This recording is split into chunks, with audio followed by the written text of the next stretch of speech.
आज मला आपल्या देशात आपल्या घरी येऊन 1 महिना पूर्ण झालेला आहे। मागच्या 1 महिन्यापासून देशभरात फिरलो आणि मागच्या 16 दिवसापासून आम्ही जंतर मंतरवर बसलेलो आहे। कशासाठी बसलेलो आहे? कोणाचे वोट मागायला नाही बसलोय, कोणती पॉलिटिकल रॅली करायला नाही बसलोय। ज्या 20 पेक्षा जास्त मुलांनी आत्महत्या केली आहे त्या मुलांना न्याय भेटला पाहिजे याच्यासाठी बसलेलो आहे। आणि त्याच्या बदले आम्हाला काय भेटलं? महाराष्ट्राचे मुख्यमंत्री बनले। हे लोक अराजक आहे, यांना संविधान माहिती नाही। संविधान हातात घेऊन चालतोय आणि सोबतच असणारे मुख्यमंत्री साहेबांना विचारायचंय, सकाळी 5 वाजता संविधानात कुठे लिहिलं होतं की शपथ घेऊ शकता? आणि भाजपचे जे प्रेसिडेंट आहे नितीन नबी, ते थोड्या दिवसाआधी बोलले की जे लोक जंतर मंतरवर आहेत ते कॉकरोच आहेत, ते व्हायरस आहेत आणि व्हायरसचा खात्मा आमचे कार्यकर्ता करतील। ते या देशात जेव्हा जेव्हा मुलं विद्यार्थी परीक्षेचा मुद्दा उठवतात, बेरोजगारीचा मुद्दा उठवतात, त्यांना हे सरकार व्हायरस म्हणून बघते। तर या सरकारला मला फक्त एकच सांगायचं, आम्ही व्हायरस नाही, आम्ही वॅक्सिन आहे। आम्ही व्हायरस नाहीये, व्हायरस तुम्ही लोक आहे ज्यांनी पूर्ण कीड लावून ठेवली या देशाच्या एज्युकेशन सिस्टमला। धर्मेंद्र प्रधान ते थोड्या दिवसाआधी बोलले, जे लोक जंतर मंतरवर बसलेले ते दहशतगर्द्यांची, ते आतंकवाद्यांची बी टीम आहे। धर्मेंद्र प्रधानला मला म्हणायचंय, आमच्या 20 पेक्षा जास्त मुलांनी जीव दिलेला आहे, तर जर आतंकवादी कोणी आहे तर धर्मेंद्र प्रधान आहे। तुमच्यामुळे लोकांचे जीव गेलेले। आणि मी आज सकाळी दिल्लीवरनं आलोय, आता लगेच हा कार्यक्रम झाला की मी दिल्लीला वापस चाललोय, कारण की हे आमचं जे दिल्लीतलं आंदोलन आहे ते धर्मेंद्र प्रधानचा राजीनामा झाल्याशिवाय आम्ही वापस घेणार नाही। आणि हे फक्त नीट साठीच नाहीये, गैरसमज करून घेऊ नका। फक्त नीट साठी नाही, नीटच्या मुलांची आत्महत्या झालेल्या आहे त्यामुळे आम्ही त्यांचा आवाज उठवतोय, पण देशाची सगळी शिक्षण व्यवस्था एकंदरीत कोलांडली आहे, आपली पूर्ण कोलॅप्स झालेली आहे, ती सुधारवण्याची सुरुवात आहे। आणि सोनम वांगचुक सरांचा मी एक मेसेज घेऊन आलोय। सरांना काल मी सांगितलं होतं, काल मी माझ्या घरी चाललोय, छत्रपती संभाजीनगरला चाललोय, तर सर म्हणलेले चाललायस तर अजून लोकांना घेऊन ये।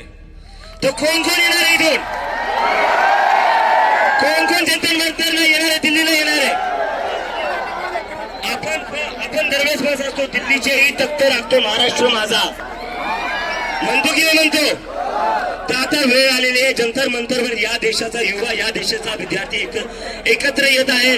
तर आपल्या सगळ्यांची जबाबदारी आहे जंतर मंतरला यायचंय आणि आंदोलनाला अजून मजबूती द्यायची आहे। महाराष्ट्राच्या मुलांशिवाय आणि छत्रपती संभाजीनगर शिवाय हे आंदोलन पुढे जाणार नाही। तर माझी फक्त एकच विनंती आहे, सगळ्या लोकांनी इथून जितका वेळ का होत नाही तितक्या वेळेसाठी तुम्ही जंतर मंतरला यावं, तिथं थांबावं। देश बदलायचा आहे, आपल्याला सिस्टम बदलायचा आहे आणि देश आणि सिस्टम फक्त या देशातला युवाच बदलू शकतो। आणि आता थोडा वेळ आधी मला 1-2 दिवसापासून थोडा वेळ घेतो सर, 1 मिनिट फक्त।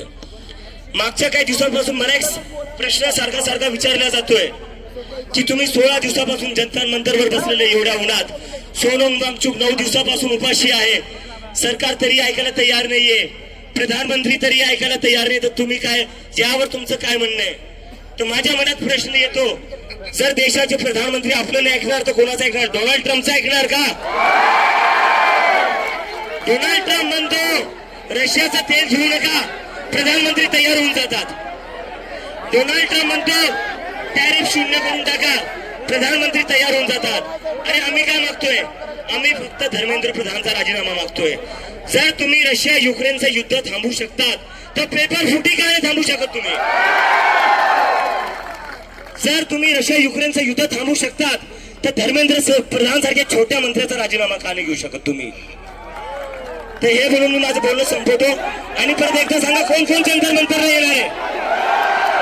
नक्की आले पाहिजे मित्रांनो। छत्रपती संभाजीनगरचा मी आहे, जर तुम्ही इथून सोबत नाही आले तर आपल्या इज्जतीचा प्रश्न आहे आता, तर येसाल ना नक्की?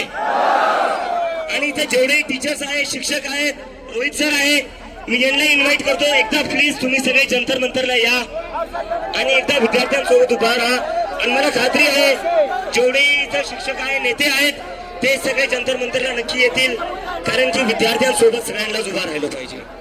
आणि पेपर कुठलाही असो तो ऑफलाईनच झाला पाहिजे, ऑफलाईनच झाला पाहिजे.